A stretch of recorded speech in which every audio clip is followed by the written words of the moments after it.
mais aussi avec gravité.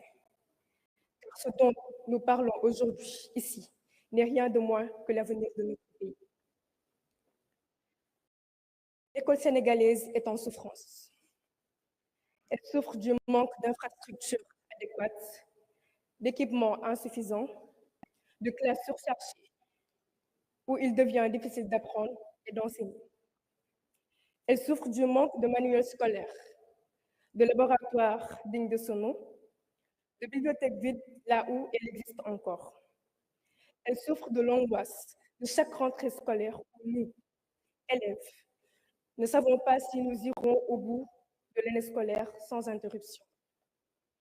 Elle souffre enfin de ces grèves à répétition qui compromettent nos chances d'acquérir le savoir et la formation nécessaire pour bâtir notre avenir. Mesdames et messieurs, nous ne voulons plus être les otages de ces conflits.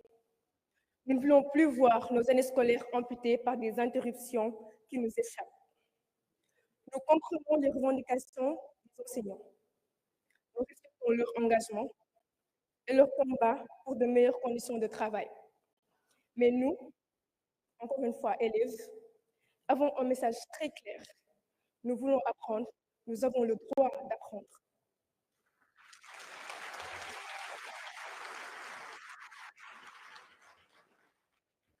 Nous rêvons d'une école stable, où les enseignants sont présents et motivés, où nous pouvons nous concentrer sur nos études sans craindre une nouvelle suspension de cours. Nous ne voulons plus d'un système où la qualité de notre formation dépend de la durée des grèves et des négociations. L'éducation est notre bien le plus précieux. Elle ne peut plus être prise en otage. À l'État, Monsieur le Premier ministre, nous lançons un appel solennel. L'éducation n'est pas une dépense, c'est un investissement.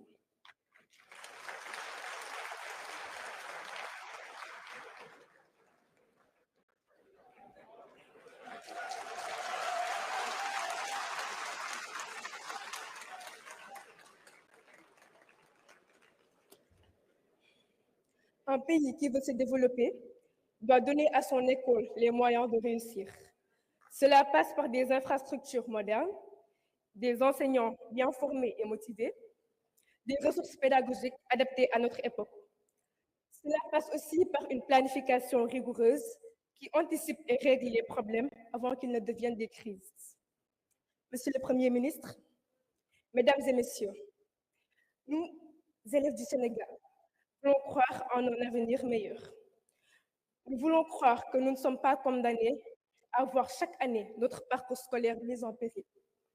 Nous voulons croire que nous comptons, que nos rêves comptent et que cette rencontre ne sera pas qu'une discussion de plus, mais plutôt le point de départ d'un engagement ferme et durable.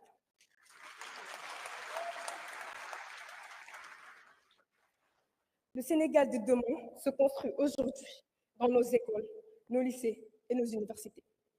Donnons à l'éducation toute la place qu'elle mérite et nous vous promettons une chose.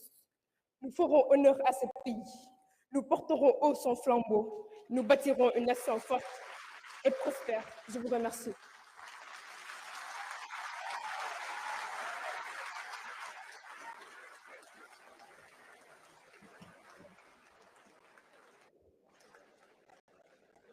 Merci beaucoup. Merci. Merci beaucoup à Ofalkan qui va saluer les autorités, notamment Monsieur le Premier ministre. Merci pour cette brillante intervention. Merci surtout pour le respect du timing et nous espérons que cela inspirera les prochains orateurs. Mesdames, Messieurs, nous vous réservons 5 minutes donc pour pouvoir permettre au plus grand nombre de prendre la parole. Merci beaucoup pour cette belle intervention. Donc, nous passons au secteur de l'enseignement supérieur. Je vais appeler la représentante des syndicats, Mme Djemé Sow, pour 5 minutes sur le timing. 5 minutes, Mme Djemé Sow de SAES.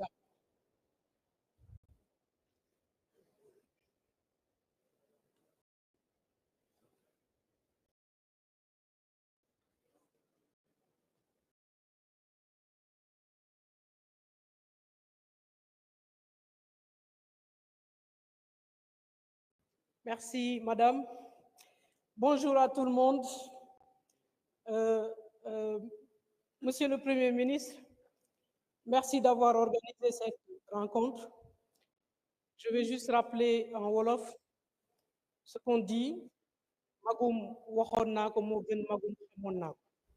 Merci de nous avoir associés à cette rencontre pour qu'on puisse faire partie des magum waxoon naa ko. Monsieur le ministre, il nous est demandé aujourd'hui de venir participer à cette rencontre qui va peut-être sceller un pacte social. J'ai eu une question au début de ma prise de parole. J'en aurai une autre à la fin de ma prise de parole. Et entre les deux, je brosserai rapidement la revendication du SAES. Je dis bien là, que je parle au singulier. Ça va vous étonner parce qu'un syndicat a des revendications. Monsieur le Premier ministre, ma question au début de mon propos, c'est est-ce qu'on est en train de nous demander actuellement de souscrire à un pacte social sur la tombe de nos défunts camarades? Voilà ma question. Et cela me permet de revenir sur la revendication. Nous avons exprès choisi de ne pas parler des autres revendications. Les autres revendications qui ont été scellées dans un accord qui a été signé depuis le 6 janvier 2023. Il n'est point question de pacte ou d'accord signé pendant la période dite obscure ou pendant la période de doute. Non, ce sont des accords. C'est un accord qui a été signé depuis le 6 janvier 2023. Et dans cet accord-là, il y a 6 points que je vais taire. Je vais les taire parce que je n'ai pas envie aujourd'hui de parler des problèmes de l'université sénégalaise, que sont les insuffisances budgétaires. Je n'en parle pas, hein? Oui. Je ne parle pas des budgets qui ne servent qu'à payer des salaires. Je ne parle pas des chantiers, des universités qui ont des étudiants qui n'ont même pas étudié. Je ne parle pas des problèmes de foncier. Quelqu'un a parlé tout à l'heure de logement d'enseignants. Par décence, je ne vais pas demander à ce qu'on donne des logements aux enseignants-chercheurs.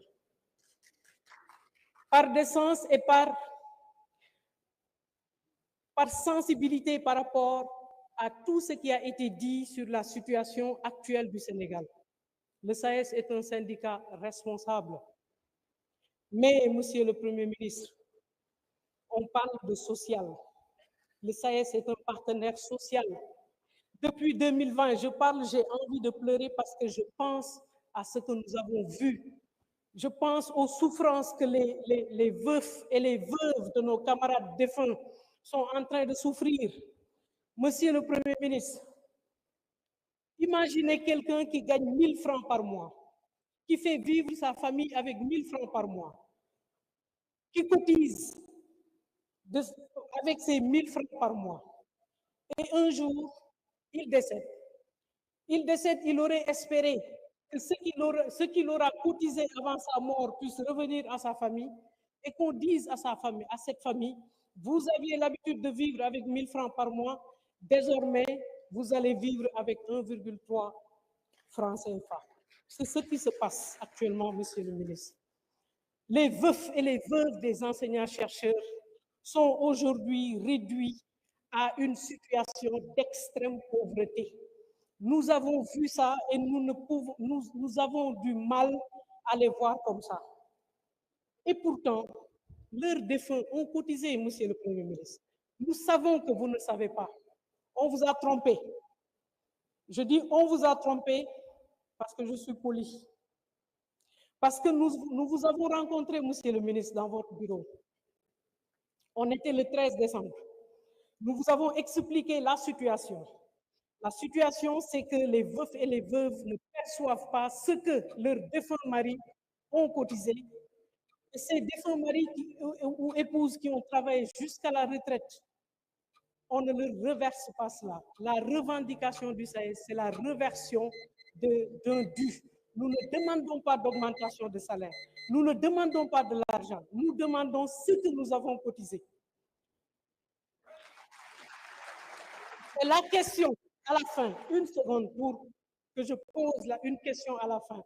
Nous avons négocié avec vous, Monsieur le Premier ministre, et vous nous avez dit que ce n'est pas le langage que le ministère des Finances vous a tenu, et vous nous avez demandé de rencontrer le ministre secrétaire général du gouvernement, Al-Amin Lo, à qui on a expliqué, qui a été d'accord. Nous avons été d'accord, nous avons signé un pacte de confiance. Ce PV, il l'a signé, nous l'avons signé le 16 décembre, et dans ce PV, il était dit que le surlendemain, 18 décembre, le décret avait été signé.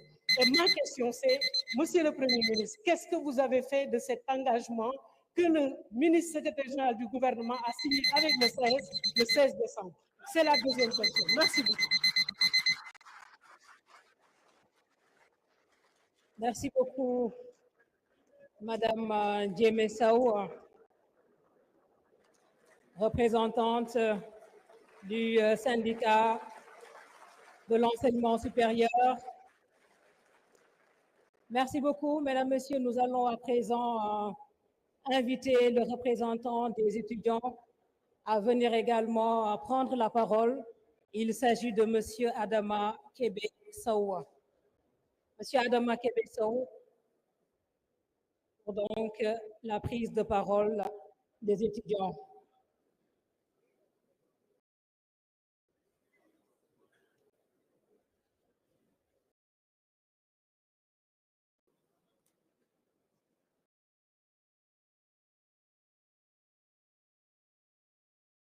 Et je vais rappeler également que vous avez 5 minutes, Monsieur Sow. Et si vous me voyez à côté de vous, c'est qu'il vous reste 20 secondes. Merci beaucoup.